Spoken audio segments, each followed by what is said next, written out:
At 56, Emmitt Smith finally allowed the truth to surface. For decades, he was the symbol of balance in a violent league, the calm runner who turned chaos into rhythm. Fans saw the records, the trophies, the smile that never cracked under pressure. What they did not see was the weight he carried. Behind the smooth strides and historic numbers lived conflicts that shaped him far more than any highlight reel ever revealed. He broke the rushing record, won 3 Super Bowls, and carved his name into the spine of football history. Yet every step forward came from a hidden truth. The truth of the men who doubted him, the men who pushed him, the men who forced him to run harder, longer, and angrier than anyone ever understood. Emmitt never shouted. He never created noise. His answers were always silent and always delivered on the field. But silence does not mean peace. It often means pressure building until it can no longer be contained. These are the truths he carried for years, the rivalries that hardened him, the betrayals that redirected his path, the decisions behind closed doors that fueled a legacy built on resilience and quiet fire. To understand Emmitt Smith is to understand the hidden battles that defined the greatest running back the league has ever known. So the question becomes clear. Why did these truths stay buried for so long, and what do they reveal about the man who outran everyone, but never escaped his past?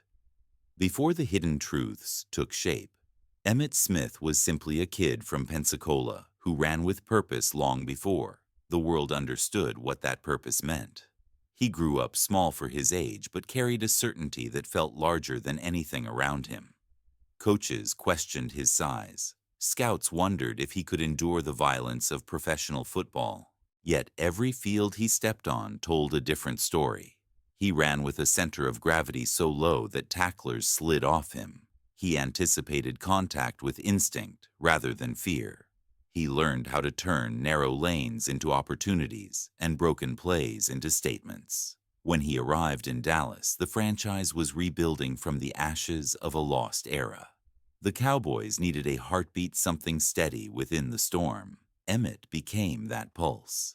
Troy Aikman threw the passes. Michael Irvin brought the fire, but it was Emmitt who carried the weight. He ran through crowded trenches with patience and power. His vision became his weapon. His durability became his identity. Every season he absorbed hits that would have ended other careers, yet he kept rising and walking back to the huddle as if pain was simply part of the job. Dallas in the early 90s was a study in contrast.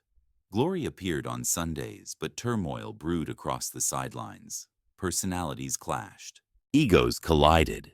The dynasty was polished on camera but sharp along the edges. Emmitt understood this better than most. While others shouted, he observed. While others fought for spotlight, he fought for yards. His quiet presence created balance inside a team that lived between brilliance and self-destruction. As the wins piled up, so did the expectations. Every yard brought him closer to history, but every milestone brought new pressure. Critics claimed he benefited from the offensive line. Others said he lacked explosiveness compared to flashier runners. Emmitt heard all of it. He used all of it. The calm expression on his face masked a drive that never cooled. He did not seek confrontation, yet conflict found him in subtle and unexpected ways. The truth is that his career was shaped by rivalries that were never marketed, by decisions that were made beyond his control, and by moments that tested his identity far more than any stat sheet could show. The league saw the finished product. His teammates saw the dependable star. But only he knew the internal battles that pushed him toward greatness and the external forces that shaped his path. This is the world from which his hidden truths emerged. The world where loyalty was fragile, respect was rarely given freely, and legacy was built one hard-earned yard at a time. The first figure in Emmitt Smith's hidden truths was a man who stood outside the Cowboys' locker room, yet shaped the public perception of Emmitt's legacy for years. He was not a teammate and not a rival on the field. He was a voice that echoed across televisions every Sunday, a respected analyst whose opinions carried weight in a league obsessed with narrative. His name was Paul Zimmerman, the long-revered football guy, known simply as Dr. Z. To many fans, he was the standard of evaluation. To Emmitt, he became an early wall he had to run through without ever touching. Zimmerman saw potential in Emmitt, but rarely offered praise without sharp conditions attached. He believed Emmitt lacked the breakaway speed of Barry Sanders. He argued that Emmitt's success depended too heavily on the Dallas offensive line. He repeatedly ranked other backs ahead of him in his yearly lists. Each critique landed quietly in the public's mind. Each one quietly chipped at Emmitt's standing in debates that shaped how history would remember him. It was not personal animosity. It was a philosophical clash between a player who built greatness through durability and consistency, and an analyst who valued pure explosiveness. The friction deepened during the early 90s when the Cowboys began their rise. Emmitt won rushing titles and MVP honors, yet Zimmerman continued to insist that he was merely good rather than transcendent. One article described Emmitt as a runner who succeeded because circumstances protected him. That line followed Emmitt for years. Fans repeated it. Critics amplified it. Even opponents used it as fuel in on-field trash talk. For a man who worked tirelessly to earn every yard, being labeled as a beneficiary rather than a creator ignited something quiet but powerful inside him. The defining moment came in the winter of 1993 during the final week of the season when Emmitt played through a separated shoulder against the Giants. It was a game that revealed everything about his determination. He ran through pain that would have benched most players. He carried Dallas to the #1 seed. The moment became iconic. It reshaped his image in the eyes of teammates and rivals. But Zimmerman remained cautious with his praise. He acknowledged the performance, yet still suggested that Emmitt's career depended on the line more than his own grit. That final evaluation stayed with Emmitt for a long time. It was a reminder that some minds would never be convinced. The cold truth is that Emmitt never confronted Zimmerman. He never responded publicly. He simply kept running. Every accolade, every record, every Super Bowl became a silent rebuttal. What made the rivalry significant was not hostility, but the way it hardened Emmitt's internal drive. He learned early that greatness would never be granted. It had to be seized and protected. Even after surpassing Walter Payton to become the league's all-time rushing leader, Emmitt understood that some critics would always diminish what he accomplished. He never sought their approval. He simply outran it. Zimmerman never apologized, and Emmitt never asked him to.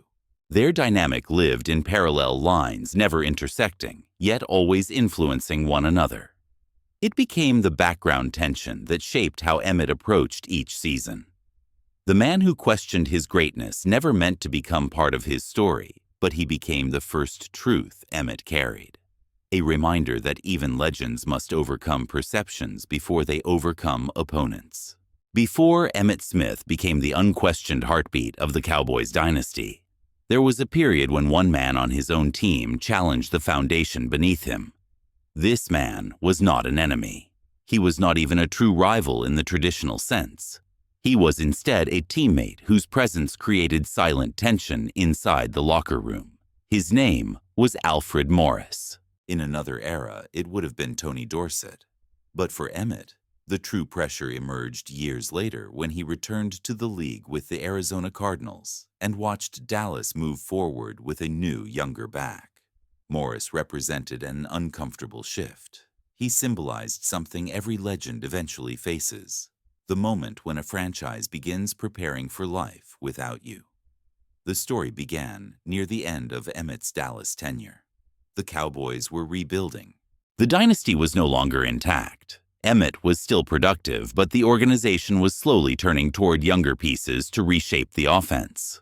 Morris was one of the backs who arrived with a different style. He had a downhill approach, a battery-like stamina, and a dedication to fundamentals that reminded many fans of a younger Emmitt.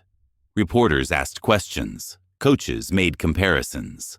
It was subtle at first, but grew louder as the season progressed. Was Emmitt still essential, or was the position becoming more replaceable than anyone had imagined?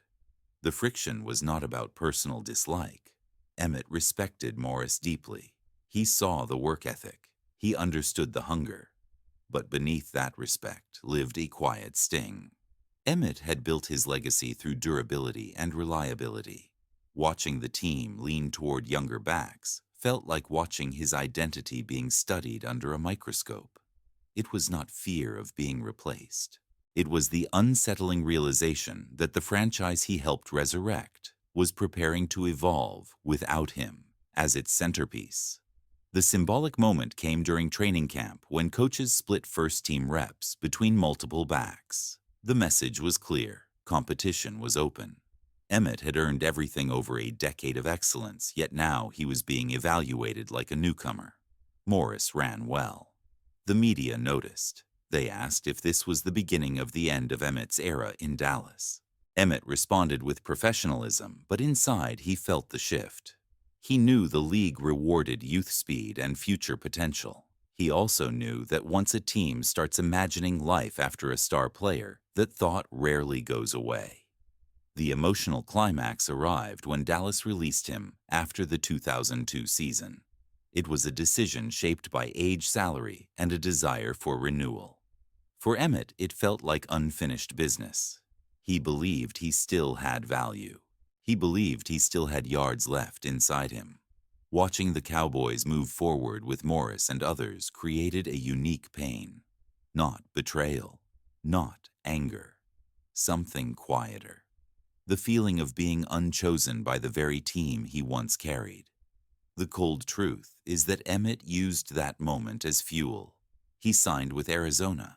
He ran with determination that refused to fade. He proved he could still deliver at a high level, even when the league tried to reduce his worth. Morris was never an antagonist. He was simply the figure through which Emmitt confronted one of the most difficult transitions in football. The moment when a legend realizes the team is ready to turn the page. This truth stayed with him. It became a reminder that legacy is not guaranteed, and value must be reaffirmed even after history has been made. He never resented Morris. He simply remembered the feeling of stepping aside and learning that greatness does not protect anyone from time. If there was ever a man who forced Emmitt Smith to redefine the meaning of greatness, it was Barry Sanders. Their rivalry was never built on trash talk or violent collisions. It came from something deeper. The comparison between two men who shaped the running back position in opposite ways. One danced through defenses with impossible agility. The other crushed them with patience, balance, and unbreakable will. The league loved the contrast. Fans argued endlessly. Analysts stoked the debate every week. But for Emmitt, it became more than conversation. It became a silent test of identity. Barry Sanders was brilliance wrapped in unpredictability. He could lose 10 yards on one play and gain 60 on the next. He moved like he was built from smoke. Emmitt watched highlights of Barry and understood immediately why the world was drawn to him. Barry was spectacle. He was the excitement that made the sport feel like art. Emmitt, by contrast, was precision. His greatness came from decisiveness, endurance, and mastery of the smallest details. One was jazz, the other was architecture. The rivalry was respectful, yet it created pressure that Emmitt carried privately. Every award he won was met with the same chorus. Yes, Emmitt is great, but Barry. Yes, Emmitt runs behind a legendary line, but Barry. It was as if Emmitt was being measured against a shadow rather than a man. He admired Barry, but also understood that admiration did not soften the sting of constantly being told that someone else was more gifted. The moment that intensified the rivalry came in 1997 when Barry rushed for over 2,000 yards. It was a historic season. Sanders became a legend and the narrative turned sharply. Suddenly, the debate shifted from two elite runners to one transcendent artist and one beneficiary of circumstances. Emmitt felt the weight of those words. He had built his success through discipline and durability. Yet many fans placed Barry above him with little discussion. Emmitt never complained. He never corrected anyone. He simply took those narratives and stored them inside the part of his mind reserved for motivation. The emotional peak of their rivalry arrived years later when Emmitt closed in on Walter Payton's rushing record. Barry had retired early and unexpectedly. His absence haunted the conversation. Critics insisted that Barry would have held the record had he continued playing. Emmitt agreed privately, but the implication that his own achievements were somehow diminished because another player chose to walk away struck a nerve he rarely revealed publicly. He believed in honoring the game by showing up every week. He believed in endurance as a form of greatness. Watching people dismiss that principle reinforced something inside him. Every yard he gained after that moment felt personal. When Emmitt finally broke the all-time record, he thought of Walter Payton first. Then he thought of Barry. Not out of rivalry, but out of recognition. Barry Sanders had shaped him.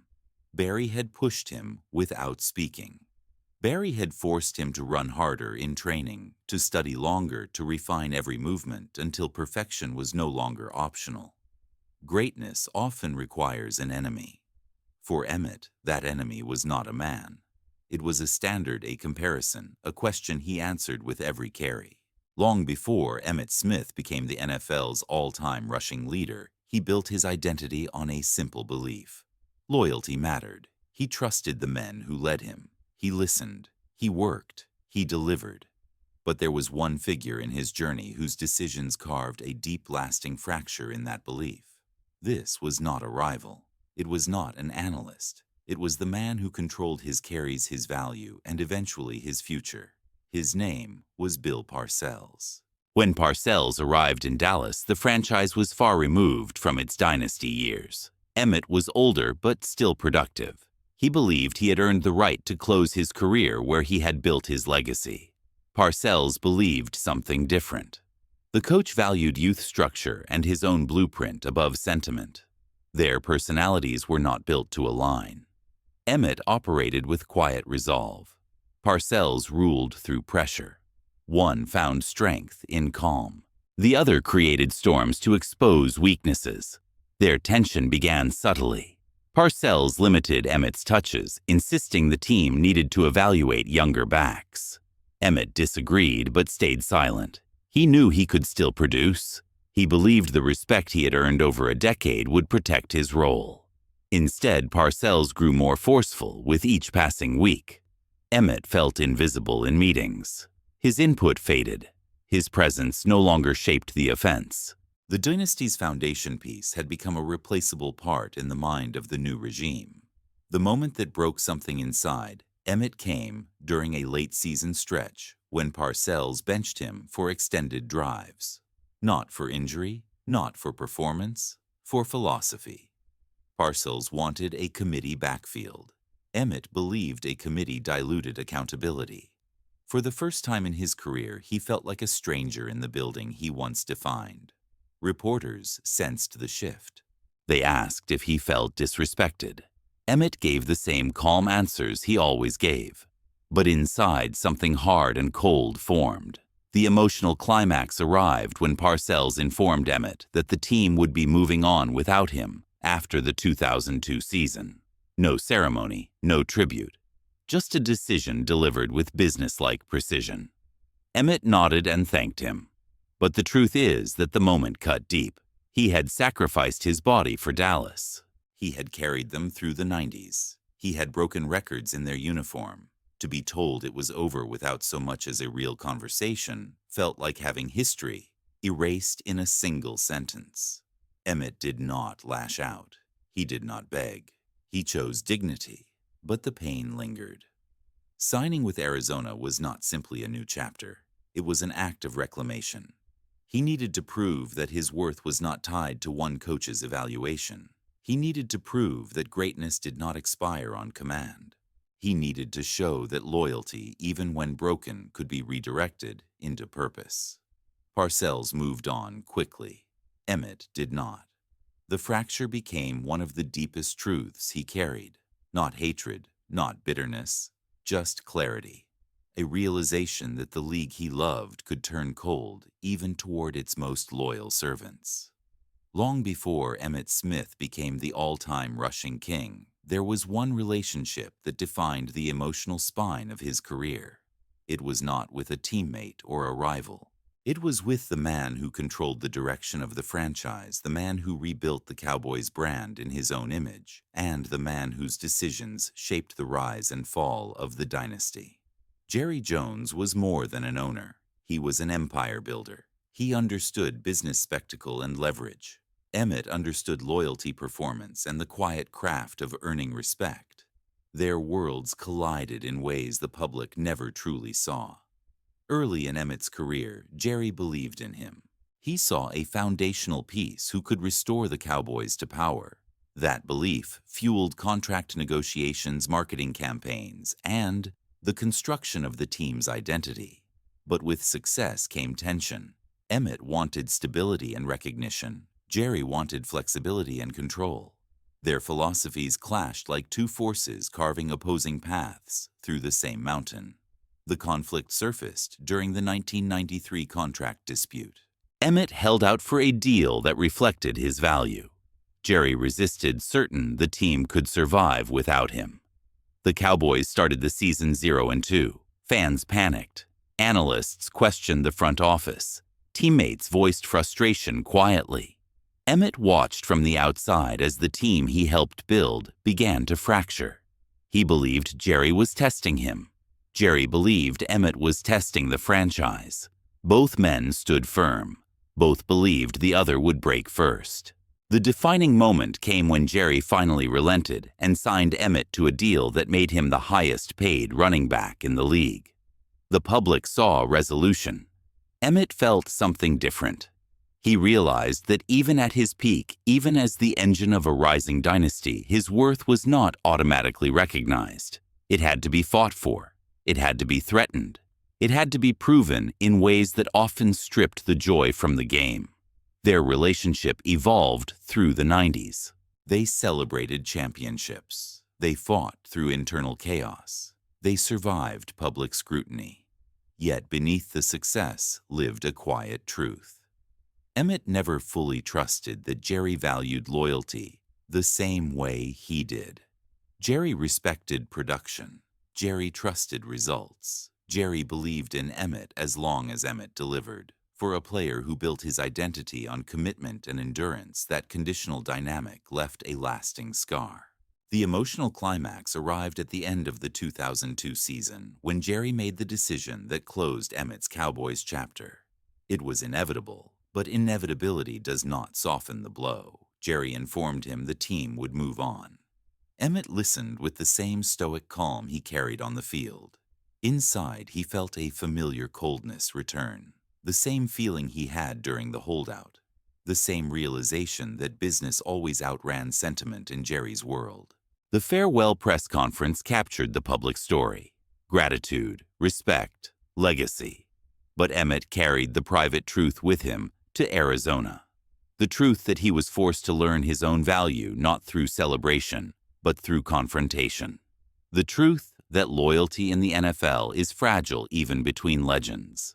The truth that greatness does not guarantee permanence. There was one more truth. Emmitt Smith carried a truth that did not come from a rival, a critic, or a coach. It came from within the Cowboys dynasty itself, from a man who rarely spoke publicly, yet influenced the emotional temperature of the team more than most realized. This man was Jimmy Johnson. He was the architect of the early 90s Cowboys, the coach who extracted discipline, ferocity, and precision from every player on the roster. For Emmitt, Jimmy represented something more complex. He was the standard that lingered long after their partnership ended. Jimmy pushed Emmitt harder than anyone. He demanded perfection in pass protection. He demanded discipline in reading blocks. He demanded accountability in ways that felt unforgiving, but always purposeful. Emmitt respected him deeply, but that respect came with an unspoken weight. Jimmy expected greatness at every moment. Good was never good enough. Even during championship seasons, Jimmy pointed to flaws, inefficiencies, and missed opportunities. Emmitt knew the praise would come only after every box was checked and every weakness addressed. The truth that haunted Emmitt emerged after Jimmy and Jerry Jones split. The team still won, but the emotional core had changed. Emmitt often wondered how many more titles they could have claimed had Jimmy stayed. He wondered how his own legacy might have expanded under the man who understood him best. The unanswered questions became a quiet ache that endured across the years. Cold truth: Jimmy Johnson was not a grudge. He was a ghost, a reminder of what was possible and what would never be. Again. When the hidden truths of Emmitt Smith's life are placed side by side, a different portrait emerges. Not the record breaker, not the smiling face of the Cowboys dynasty, not the reliable runner who seemed untouched by chaos. What appears instead is a man shaped by tension, doubt, and the pressure of expectations he never asked for, but always carried. Emmitt's legacy looks clean from a distance, polished by championships and numbers. Yet the closer one looks, the clearer it becomes that greatness did not come from comfort. It was forged through conflict. Paul Zimmerman challenged his legitimacy when his career was just beginning to rise. Emmitt learned early that admiration does not arrive without resistance. He discovered that some people would minimize his achievements, even as he pushed the Cowboys to heights unseen since the 70s. Behind every award was a silent argument that he had to win again and again. In that friction, he discovered resilience. He ran not just for yards, but for validation. Not to silence critics, but to outrun their attempts to shrink his identity. Alfred Morris and the younger backs who followed him exposed a different truth. The league moves on quickly. Youth replaces loyalty. Potential replaces proof. Watching the Cowboys evaluate replacements while he was still producing forced Emmitt to confront the reality that the badge of being a legend offers no protection. He realized that the NFL respects performance but rarely honors tenure. The slow push toward the exit taught him that the career he built with endurance would eventually demand the hardest endurance of all. Accepting that time wins in the end. Barry Sanders placed a mirror before him. Emmitt understood that greatness is rarely defined by a single measure. Barry was spectacle. Emmitt was structure. Barry drew gasps. Emmitt created inevitability. Their rivalry, though quiet, forced Emmitt to sharpen his craft. He could not rely on highlight plays to define him. He relied on consistency, discipline, and the relentless pursuit of forward movement. Every comparison became a reminder that the world values beauty, but history values endurance. Barry made him choose what kind of legend he would be. He chose the one who showed up every Sunday, no matter the cost. Bill Parcells tore away the final layer of safety. Under him, Emmitt learned that respect from leadership is conditional. That trust can evaporate even after a decade of service. That no player, no matter how historic, is immune to the machinery of the NFL. Parcells did not diminish Emmitt's talent. He diminished the comfort around it. And in doing so, he revealed one of the coldest truths the league offers. The game ends for every player long before their passion does. Emmitt was forced to face that truth with clarity rather than denial. It hardened him. It prepared him for the quiet pain of moving on. And then there was Jerry Jones, the most complicated truth of all. Jerry helped build him, promoted him, marketed him, protected him at times, and pushed him at others.